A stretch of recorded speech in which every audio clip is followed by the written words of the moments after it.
What's up, everyone, and welcome into the Three Putt Golf Show. I'm your host, like always, Victor Herrera. I want to start today's episode by asking you a simple question. And the simple question is, when you're out there playing on the weekend with your buddies and somebody hits that short putt, it's about 2 feet off, and you tell them, hey, go ahead and pick it up. It's a gimme. And they continue to then putt the ball. Are you counting it if he misses it? So if you give him the gimme, he goes up there and he doesn't acknowledge anything. He goes up there, hits his putt, misses it. Are you counting that? Or are you giving him a gimme regardless of what's the outcome? If you ask my brother Patrick, I promise you what he's going to tell you is that he is going to count it. That's exactly what he did the last time we played, and exactly why I had to go into a playoff with him. It's one of them things that's kind of nobody knows which way it's really supposed to go in the world of golf. Nobody knows what's the correct answer, but it's very interesting to see how so many different groups, cliques that play the game of golf really view these rules because, like I said, one of my friends at work said, oh, no, it's a gimme regardless of what. It's just a practice stroke. Well, if you're playing, how are you getting practice strokes? How are you able to get practice strokes when you're playing a middle of a round? No, it should count, and it should always be counted. That's just my personal preference. I'm interested to hear what your preferences are.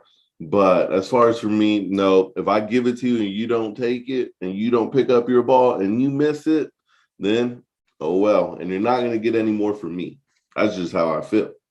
You're not going to get any more from me, and you're going to get that extra stroke that hole. Let me know what your thoughts are on the gimmies. But let's get right into the episode now. This is Three Putt Golf Show, presented to you by the Legacy Maker Sports Network. What a weekend it was in Mexico. What a weekend. That's all I got to say. The Mexico Open, a beautiful golf course. They really outdid themselves as far as creating new tee boxes. I mean, come on. They're in round 3. All the commentators are saying, oh, he's got to fly it this way. He ain't going to be over the water. And then I'm like, whoa, this is the new tee box. They created this tee box for it. Now it got to go directly over water.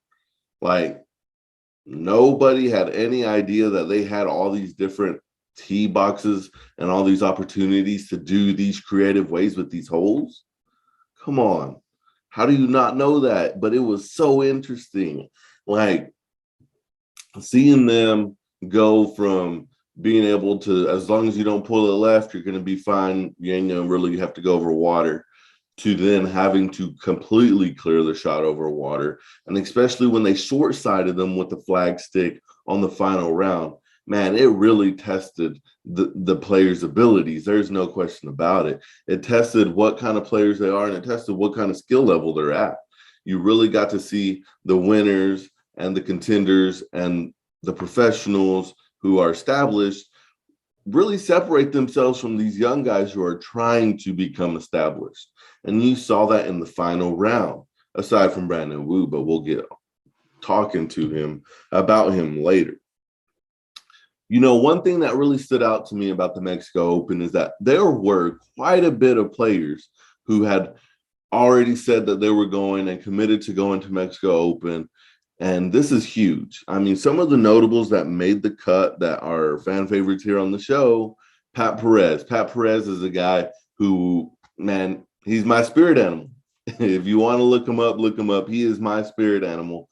But he's a guy that gets out there and competes, hasn't really had the best of luck on the tour, hasn't really done a whole lot. But he's a really good guy, fun to be around, fun to watch the interviews on.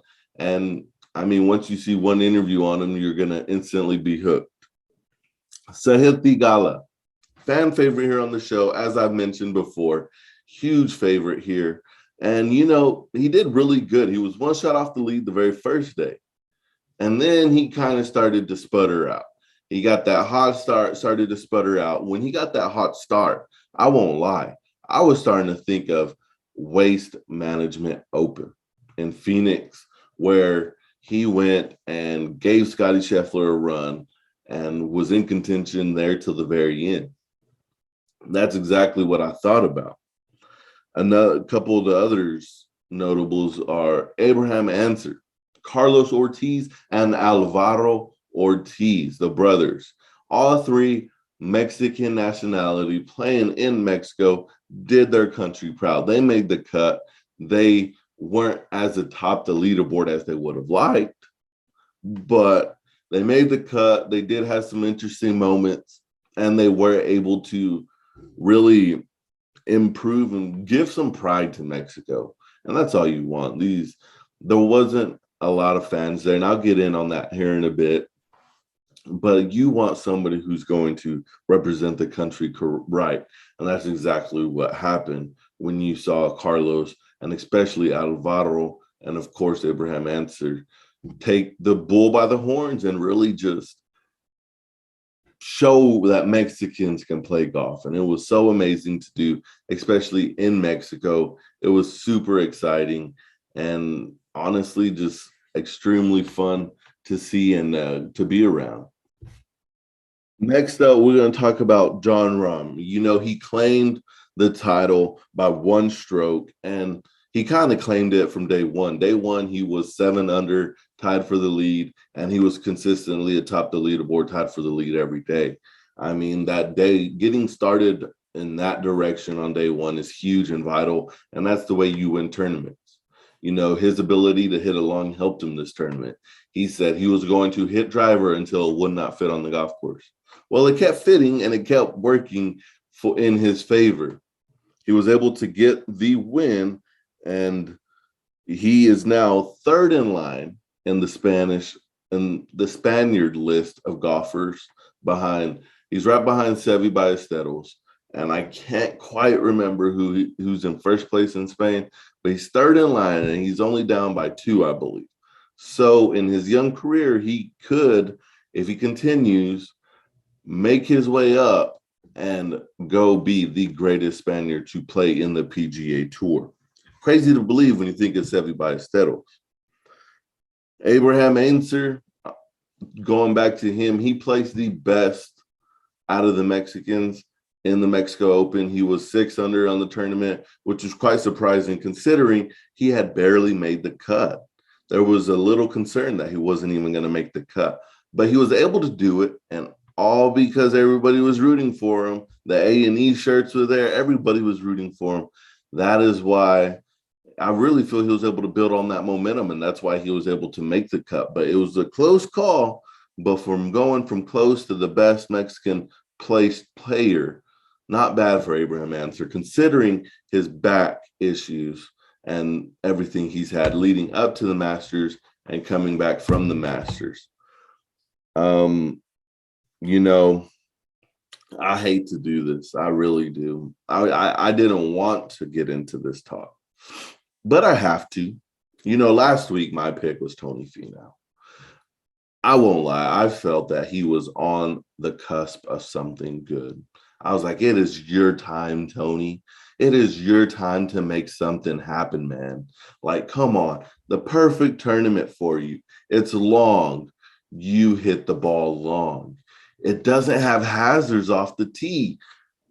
Go hacking away. You don't have to worry about getting in trouble, man. And no, that's not what happened. And it quite frankly broke my heart. You know, the first and second round for Tony Fenow were his worst of the tournament. Much like Abraham Ainsler, he was very lucky that he even made the cut. He was even par after day one, 7 shots off the lead. Come on, 7 shots off the lead. When I have you picked as my favorite, I have you picked to win the tournament. And you're going to open the tournament 7 shots off the lead.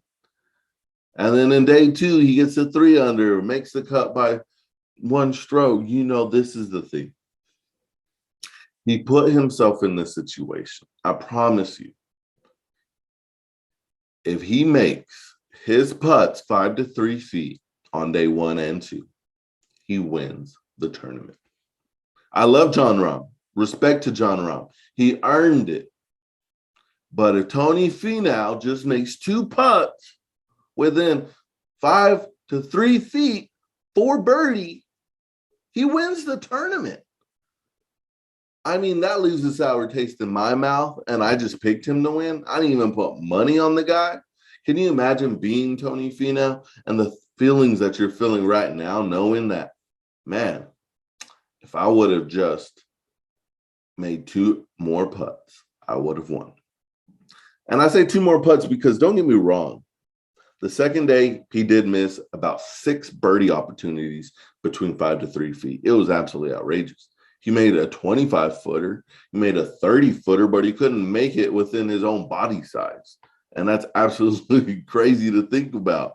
I mean, that's what these guys practice. That's their bread and butter. But the thing about putting is once you're in your head, you're in your head. Absolutely in your head.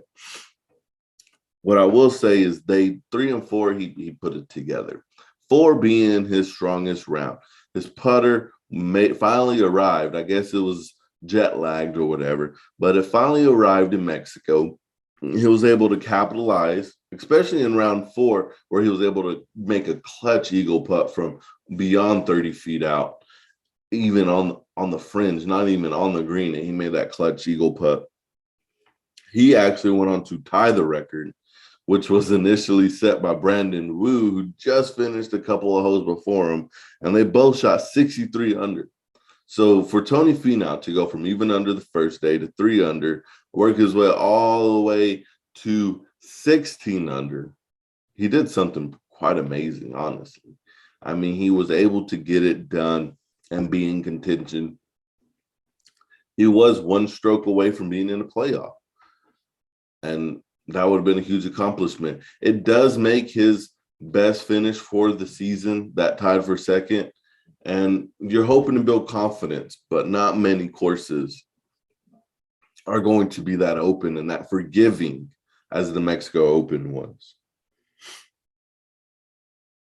Big takeaways. The biggest takeaway is Mexico did a fantastic job with this tournament. The hospitality seemed amazing. The course seemed amazing. The quality was amazing. This right here should allow more top players in the world to then be able to commit and go play in Mexico and go spread the game all across the globe. I mean, it's definitely taken off in Europe. It's always been big over there. It's global, no doubt. But for it to grow in Mexico, we need more people to commit to these tournaments, more top 50 players in the world to commit to these tournaments, to then see a big time grow over there and bigger crowds. That was one thing the tournament did lack, was crowds, but they were there for their guys, the Mexicans that played in the tournament. They were there for them, and that's huge for them.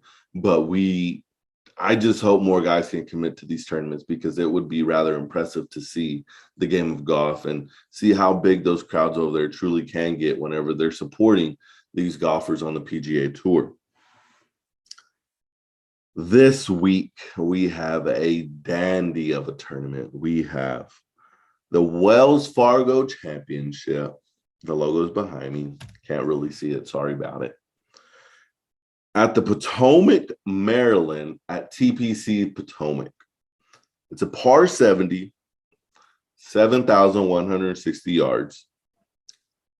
That's about 300 yards less than what this last tournament was. Par 70, it's a short tournament. It's a short golf course. Thing about this, not going to have the extra par 5s. That's 2 strokes that would be par that you're not going to be able to have. So you have to be extremely good on your short game. You know, this tournament is usually played at Quail Hollow, but they're giving a break this year, and they're playing it here at Potomac, Maryland.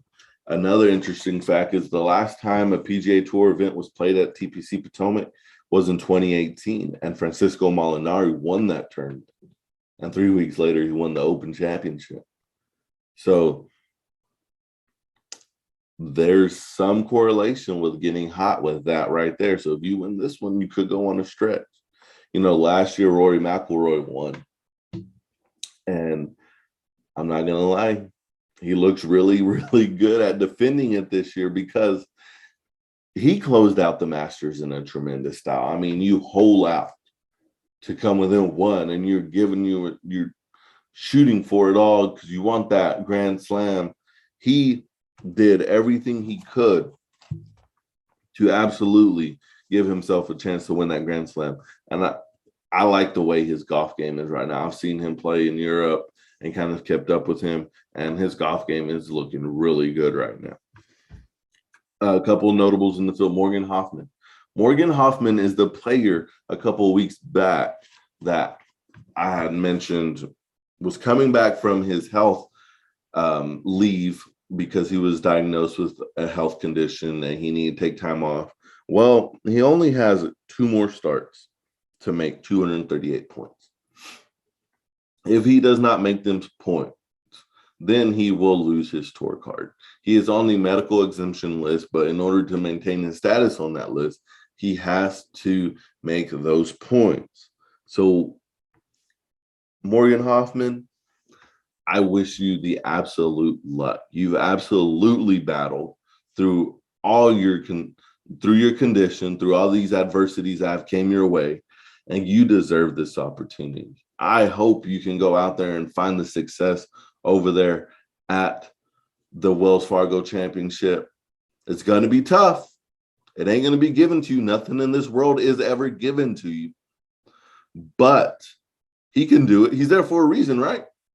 I mean, you only play in the PGA if you are at that level. There's no way in heck I would play on the PGA. There's no way in heck my dad would play on the PGA. You're only there if you can compete. So therefore, I know he can compete. I just hope he gets the right rolls, he gets the right bounces, and he gets everything that he needs to get those 238 points. He still got 2 opportunities, but the last time he didn't make the cut. Don't make the cut, you don't get any points. So let's focus first on making that cut. And let's see if Morgan Hoffman can maintain his card on the tour. Ricky Fowler will play. As of late, he's gone ice cold. This dude is so cold. They found him in an ice chest and in a Yeti because, those last a little longer.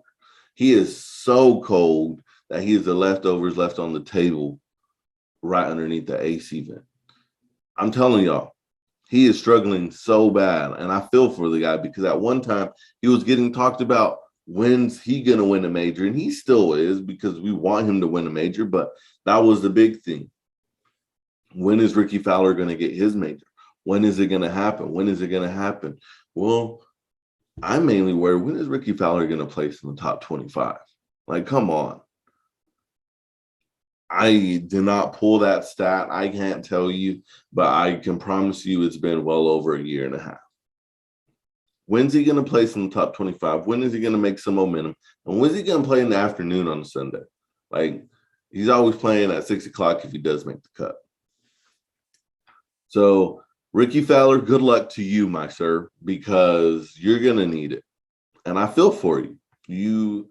You see a lot of success in your buddies and JT and Jordan Spieth and Bubba Watson. They're out there still competing, still winning, and you kind of just falling off the edge of the earth.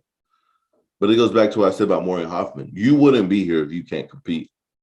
I still think he got it. It's just mental. Once you're in your head, you're in your head. And that's in any sport. And we're seeing it in Ricky Fowler. And it absolutely breaks my heart. But there's nothing you can do. I mean, we're only fans, right? We can only do so much. Going back to what I said about the last person to win at the TPC Potomac is going to be Francisco Molinari, and he is in the field this week. And he's already won here before.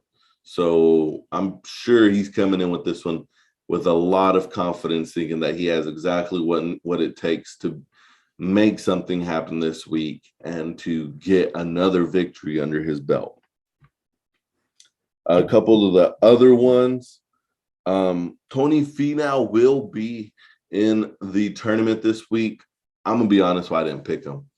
I love his ball striking ability right now. I do feel his irons are amazing and one of the best in the game. But the putting still worries me. I get he got hot on a Sunday, but that's after 4 days of playing. If he has 2 more days like he did the first and second round, if he has those exact same days, the first, second round of this one, I don't see it happening. So Tony Fenow, good luck. But I'm sorry, man. I can't pick you this week. I can't. My hands are tied. My hands are tied. Tyrell Hatton will be teeing off with Tony Fenow in that first group about 6:23 in the morning tomorrow. And I'll tell you this, he is somebody who can be dangerous. He is somebody who can make things happen during a round and during the tournament. He is absolutely several favorites to win the Wells Fargo Championship. Not quite mine, but he is up there. So keep an eye on him and don't be surprised if you see him playing in the final group on Sunday because he can get it done. He has a beautiful swing. He strikes the ball very cleanly. He picks it up off the grass. It is amazing to watch him play. And, you know, his putting isn't as weary as Tony Fenow or worrisome as Tony Fenow. So I do feel more confident saying Tyrell Hatton has a legit chance at winning this tournament. My dark horse for this tournament is actually going to be quite surprising. He doesn't get a lot of love. He is from another country, and he has a little bit of a hard name. It's Jonathan Vegas. I have him going as my dark horse into this tournament because, you know, he's very quietly flying under the radar. He's a really good ball striker. He does show some inexperience at times where he just doesn't make that shot to put him over the top. But he's somebody who's can well be in contention and can use the short golf course to his ability. Unlike Tony Fenow, that's why it's going to hurt him not being long and not having extra par fives and being tight and having hazards. They're not a good fit for them long players that can't control. But Jonathan Vegas can control his drives, can control his iron play. And he is going to be able to have a really good shot at being the dark horse this week. Now, for my winner this week of the Wells Fargo Championship 2022, Rory McIlroy completes the defense on his title and defends his Wells Fargo Championship back-to-back years to become the Wells Fargo 2022 champion. That's my pick. That's who I got. I'm sealing it up. Rory McIlroy, I'm riding with you. Because of the way you ended the Masters, because of the way that you persevered and you are playing at the top of your level right now. You won this tournament before. He could do it again. I promise you that. He is going to get it done this week. Now you're saying, when's the last time you caught one right? Well, I'll tell you this. The last ones I picked to finish second, they're up there. But Rory McIlroy has a really good chance. I really like his wedge play, and that's going to be huge. Being able to hold it from around the green side bunkers or the green side is going to be huge. And the fact that he has that confidence from the Masters still, he's going to be the force to be reckoned with. But y'all, thank y'all for listening to the 3-Putt Golf Show. It is going to be an interesting week. Rory McIlroy is my pick to win. Jonathan Vegas is my pick as the dark horse. And of course, we're going to keep an eye on everybody. Tony Fenow, Tyrell Hatton, Ricky Fowler, Francisco Molinari, all of these names. Abraham Ainsler. All of these names are going to be there. All of them are going to put on a display of some good golf to watch. Keep in mind, the NBA draft will be coming up, and we plan on having an NBA draft show on the Legacy Maker Sports Network. So check us out. Until then, enjoy a great weekend of golf. Enjoy a great 4 days of golf. Play with your buddies. Talk about the gimmies. What counts and what doesn't. Until then, I will see y'all next week as we get ready for another week of golf.